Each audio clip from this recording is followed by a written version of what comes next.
My name is Jonas. Today I'll be showing you how to create a Castamara lead sound. Castamara is a track I created about 15 years ago in 2005 and it was released on the now defunct label Intuition Recordings. It became a bit of a trance classic. Now back in the days, people were associating trance mostly with big fat JP8000 Super leads. It's a cool sound, but I wanted to avoid those cliches. So I went looking for a nice expressive warm retro lead instead.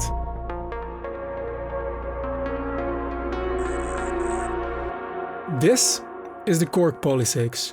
Well, it is a virtual version of the Polysix created by Korg, as I unfortunately do not have the original hardware.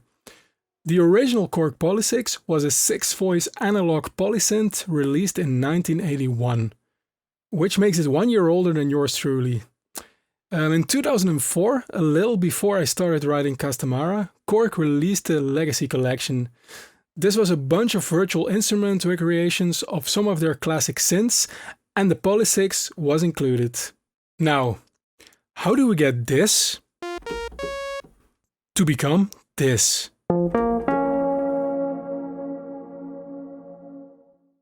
Let's start in the oscillator section.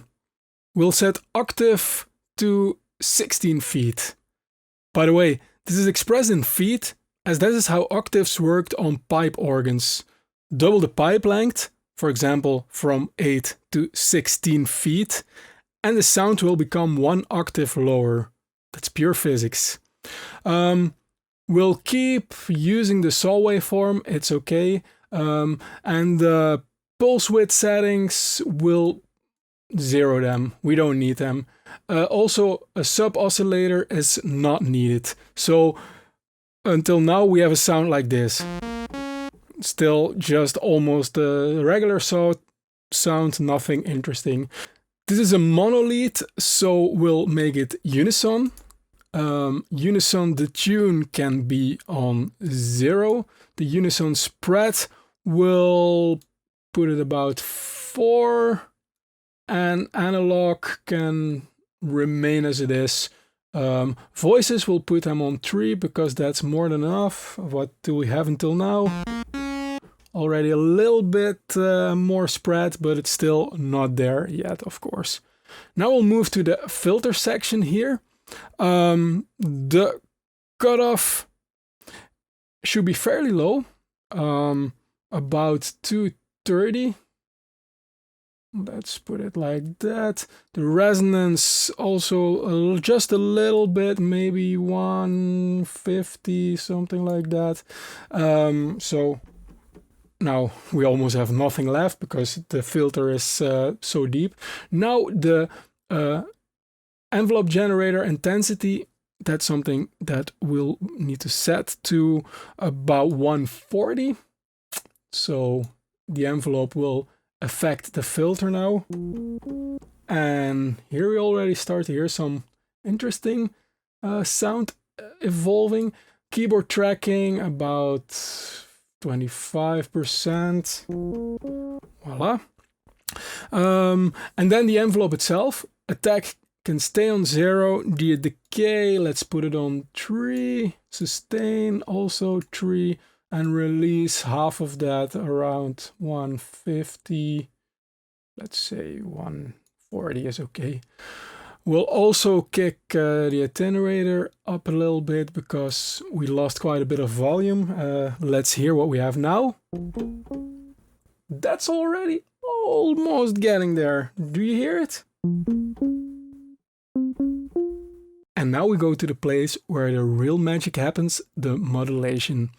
So the velocity, that's how fast I hit the keys. At this moment, it's not doing that much. We will have the velocity modulate the filter cutoff. So we'll put that at about, let's say, 120. Not too much. And let's listen to this. Oh yes, oh yes.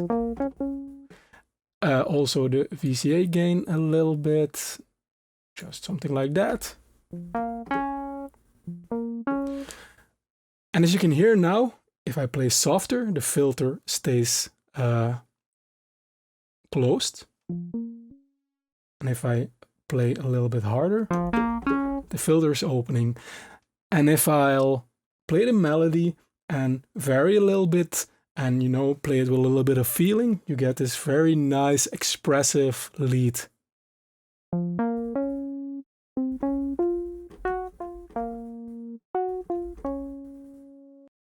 Now to add the final bit of expressiveness, we are going to the modulation generator. That's what is usually called an LFO in other synthesizers, but Korg liked to put MG there.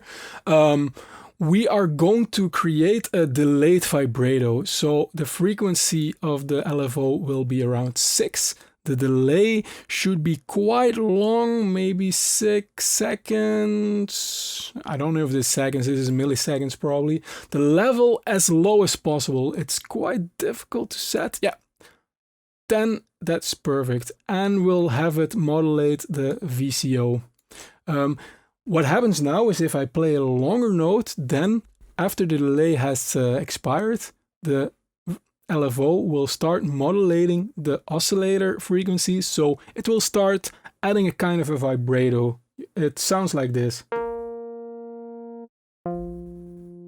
Maybe it's a little bit too subtle.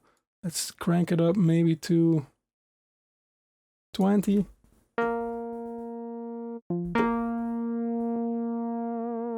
Ah, there it comes. Maybe it's a bit too long. Let's put it a bit down.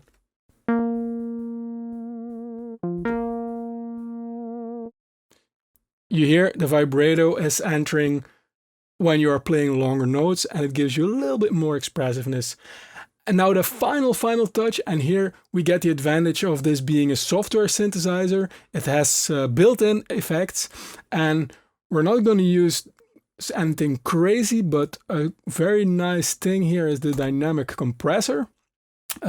EQ trim can be on max. We're going to boost the high and low quite a bit, attack quite slow, the sensitivity around 40, level around 40, attack maybe we'll need to play with it, and if I play it now, it gets a little bit more punchy.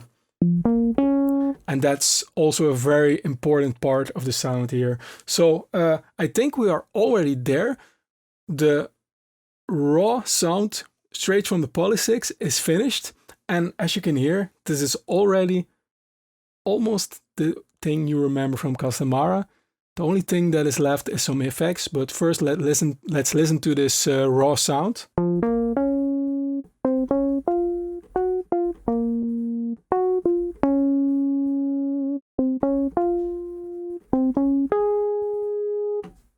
To really make it sound the way it does in the track, we'll still need some extra effects here. I have no idea what effects I used back in the days, it's like 15 years ago. But nowadays I really love to use Valhalla reverbs, so that's this one. I'll give it a nice long reverb, but don't mix it in too much because we'll still need the dry sound a little bit there. You can't just drown it in reverb, although it's always very tempting. Don't do it. So if I'll enable that one, it sounds like this. Oh yes, that's already almost there. Something extra is this delay. It's a kind of ping pong dual delay. You can put anything here. This is more or less the same thing I used in the original track, but of course this plugin didn't even exist, but delays like this, you can find them in many other plugins as well. So let's listen to that. Oh yes. And the final cherry on the cake is a flanger. I'll also add it to the chain here, and I'll mix it in a little bit, like 15%. So now on the reverb and delay tails, you get a little bit of a flanging phasing effect, which makes the sound modulate very nicely and makes it a little bit more interesting. So then it sounds like... Oh yes, and there we are. And there you have it, the Castamara lead. You can hear how important the velocity modulating the filter is.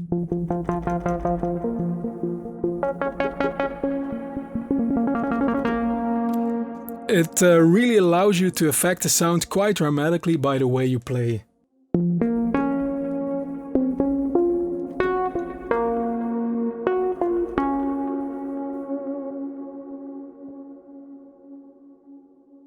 This is quite a versatile sound. Of course, you have this nice monolith and you can use it like that, which I did a lot, of course.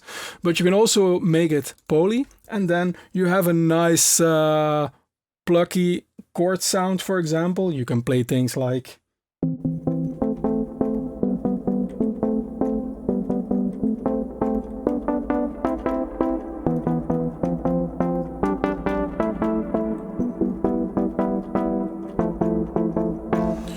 Or you can disable all the effects, well, at least all these extras, and then make it mono again.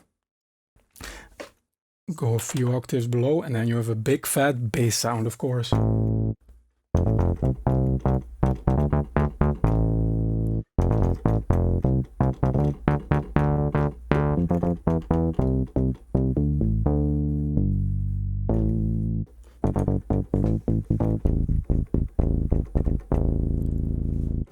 So just always keep on tweaking and trying things, because that's when the real magic happens. And that's it for today. I hope you found it interesting. Let me know in the comments below what else you'd like to see, and I'll see you next time.